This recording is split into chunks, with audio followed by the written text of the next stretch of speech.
Hello friends, welcome to Chefsree kitchen. இன்றைக்கி நம்மளோட செப்ஸ்ரீ கிச்சனில் கடலை மாவு வச்சு ரொம்ப சத்தான ஒரு புரோட்டீன் சத்து மிக்க ஒரு டோக்லா பண்ணுறது எப்படின்னு பார்க்கலாமாங்க. இட்லி தோசையை சாப்பிட்டு போர் அடித்ததுக்கு இந்த மாதிரி டோக்லா செஞ்சு சாப்பிடலாம். இது டயபெட்டிக் பேஷண்ட்டுக்கும் வெயிட் லாஸ் பண்ணுறவங்களுக்கும் ரொம்பவே நல்லது.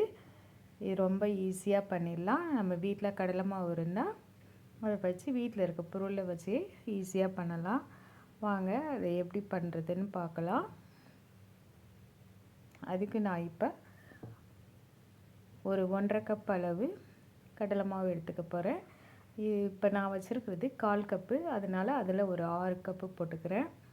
உங்கள்கிட்ட என்ன டம்ளர் இருக்கோ அந்த அளவு எடுத்துக்கலாம். மெஷர்மெண்ட் கப்பில் 1.5 கப்பு வரும். இது 1/4 கப்புங்கிறதுனால நான் 6 கப்பு போடுறேன். இது செய்கிறதும் ஈஸி, வித்தியாசமான டேஸ்ட்டும் இருக்கும்.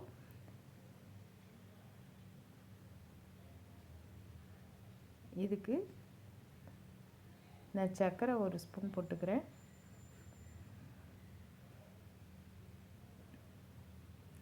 ஒரு ஸ்பூன் அளவு பேக்கிங் சோடா,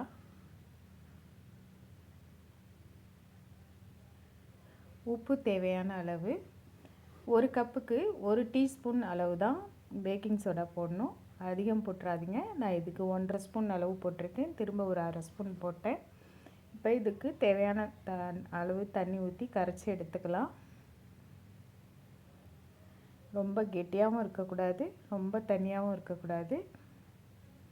கொஞ்சம் கொஞ்சமாக தண்ணி ஊற்றி நல்லா விஸ்கு வச்சு கலந்துக்கோங்க, கட்டி இல்லாமல். இன்னும் கொஞ்சம் தண்ணி ஊற்றிக்கலாம்.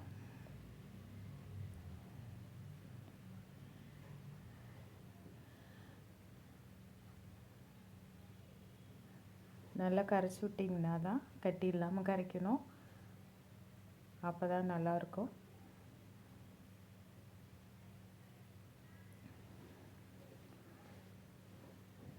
இது குழந்தைங்க விரும்பி சாப்பிடுவாங்க.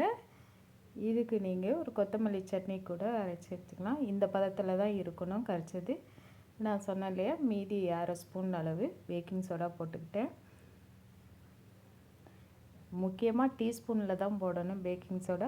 ரொம்ப போட்டிங்கன்னா அது நல்லா இருக்காது.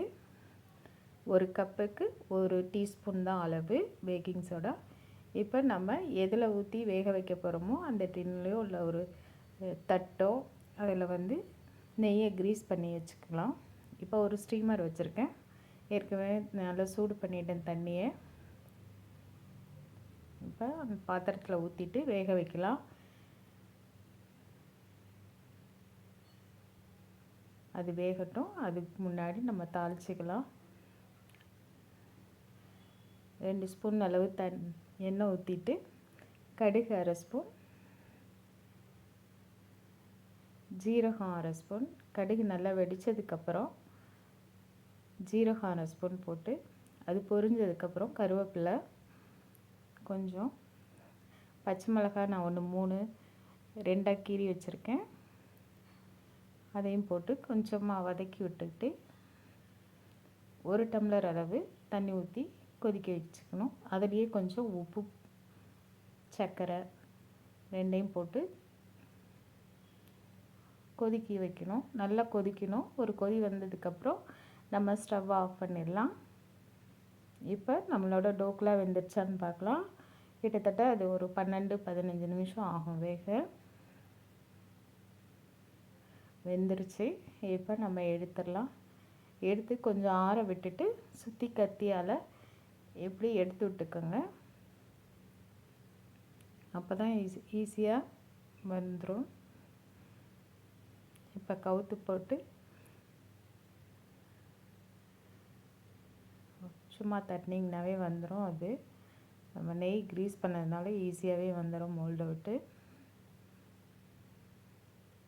இப்போ நம்ம பீசஸ் போட்டுக்கலாம். பீசஸ் போட்டதுக்கப்புறம் நம்ம தாளித்து வச்சுருக்க அந்த தண்ணியை மேலாக ஸ்ப்ரெட் பண்ணி விட்டுக்கலாம். அந்த உப்பு, சர்க்கரை, மிளகாய் எல்லாம் சேர்ந்து தண்ணி ரொம்ப டேஸ்ட்டாக இருக்கும். இதுக்கு கொத்தமல்லி சட்னி வச்சு சாப்பிட்லாம். ரொம்பவே அருமையாக இருக்கும். இது மாதிரி நீங்களும் செஞ்சு பார்த்துட்டு எப்படி இருக்குன்னு கமெண்ட்டில் சொல்லுங்கள். பிடிச்சிருந்தால் லைக் பண்ணுங்கள். மறக்காமல் செப்ஸ்ரீ கிச்சனை சப்ஸ்கிரைப் பண்ணுங்கள். நன்றி, வணக்கம். சூப்பராக இருக்குது. என் பொண்ணு சொல்கிறா, சாப்பிட்டு பார்த்துட்டு நீங்களும் இது மாதிரி செஞ்சு சாப்பிட்டு பாருங்கள். நன்றி.